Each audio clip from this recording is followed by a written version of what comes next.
Good morning, boys and girls. I'm so excited to be here with you today. If you caught us last week, then you know that Kathleen gave a killer lesson on this guy named Nehemiah. If you didn't see that, go ahead and go back and watch it, because that was our last day in the Old Testament, and this is our first day in the New Testament. And before I dive into the New Testament, I'm just going to talk a little bit about what happened between the Old and New Testaments. You see, God went quiet for a couple of hundred years, a time in which he stopped speaking to the prophets or to his people. But before that time of silence, he did tell his prophets about a king that was going to come and save the world. To illustrate this, we're going to draw a scroll, which is what the prophecies would have been on, all right? So go ahead and draw an oval for me over here, an oval over here, two lines, what will become a cylinder on either of these ovals, half circle, line up here, line up here. You could scribble some fake words or real words, some text in there, and then go ahead and give 2 lines up there and 2 lines down here. This is a scroll that you'd grab on both ends and unravel to read, and that's what the prophecies were written on. So like I said, in these prophecies, God promised that a king was going to come and save the world. After hundreds of years of silence, God fulfilled his promise by speaking to a woman named Mary. He sent an angel to let her know that she was going to give birth to the Savior of the world. This angel also spoke to the man that she was going to marry, named Joseph, to let him know about what God was going to do. So, in order to illustrate this, we are going to draw an angel. You can go ahead and draw a circle for the angel's head. We'll go ahead and give this angel a flowing gown, like that. We'll go ahead and give this angel a little oval for a halo, some wings, and a little face. Give him hands, or her. It goes to him.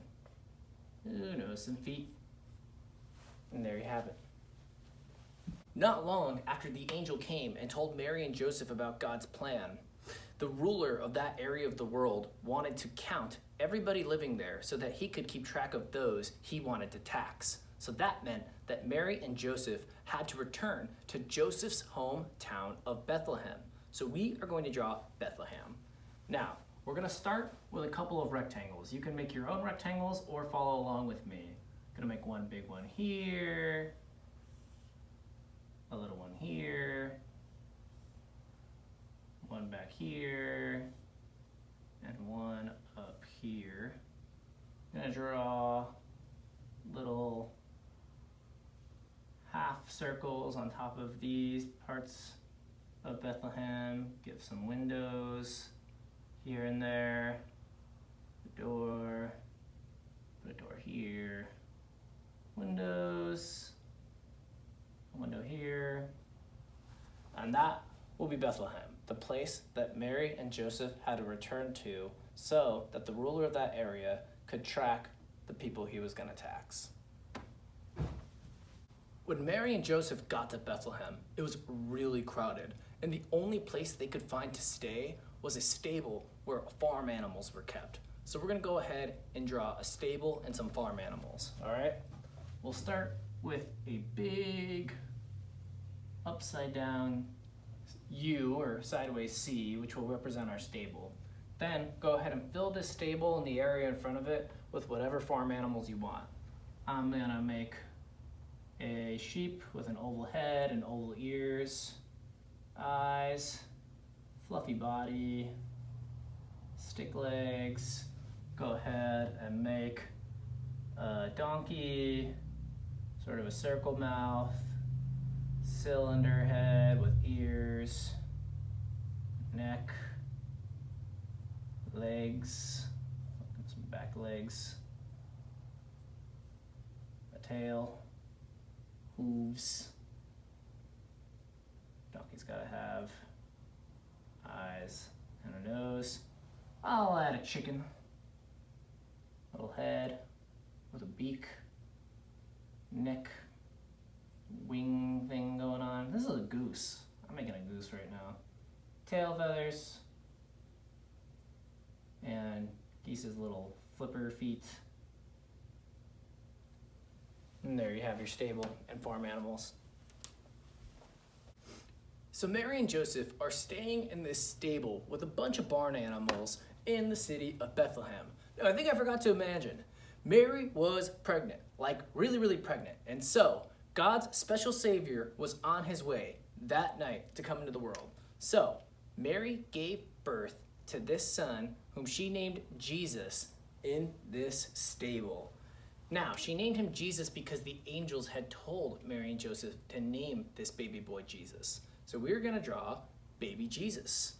We'll start with a circle for baby Jesus's little head.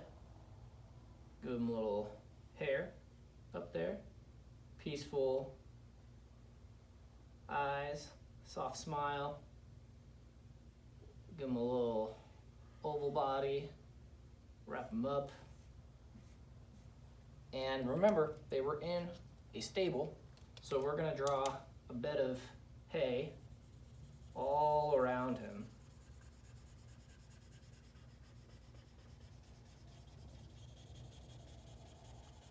Crazy.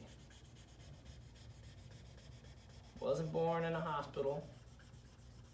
Was born in a food trough for animals, lying on some hay.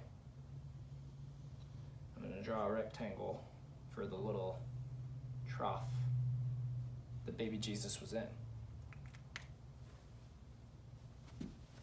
Not too far from where Jesus was born, some shepherds were tending to their sheep, and an angel appeared in all God's glory before them, and they were very afraid. But the angel told them, "Don't be afraid. God's Savior, Jesus, has been born not too far from here." So we're going to draw an angel, some shepherds, and a sheep. Let me go and grab my yellow. We'll draw a gold yellow angel, much like the angel we did before, maybe a little simpler. A little circle head, a little halo. Go just a plain old triangle. Stick hands, stick feet, wings. Like that. We'll go ahead and draw a little sheep. Oval sheep head, oval sheep ears, eyes, fluffy body, feet.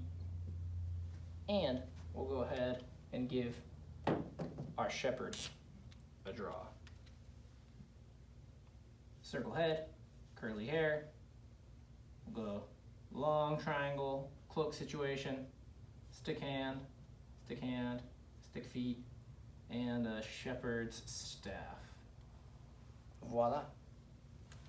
After the angel left, the shepherds hurried to go get a glimpse of baby Jesus, and they saw him and rejoiced and celebrated and were super pumped to see this baby. And when they returned to their flock, they were gleeful and dancing and hyped. So we're going to draw a shepherd sort of celebrating seeing Jesus.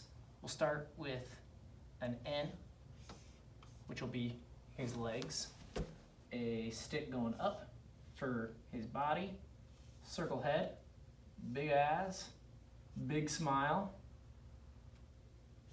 hand here, hand there, guess an arm, his shepherd's staff, and he'll say, "Let's go! Yeah! Baby Jesus!"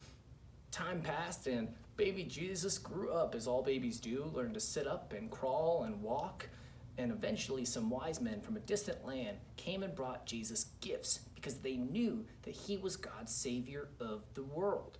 And King Herod, who was king over that land, hated this when he heard that there were these men bringing gifts to a king that was not himself. So he plotted to get rid of Jesus. But thankfully, an angel warned Mary and Joseph about Herod's plot, and they fled to Egypt and lived there for a while. We're going to draw angry King Herod. We'll start with a crown. Doesn't get a gold one, gets a red one because he's angry. And a big U for his head, some ears, eyes, angry eyebrows, pointy nose, frown, give him some little pupils. He's upset and he wants to get rid of baby Jesus, who's now older. After that, Mary, Joseph, and Jesus returned to Mary and Joseph's town of Nazareth, which is where they lived before they all went to Bethlehem.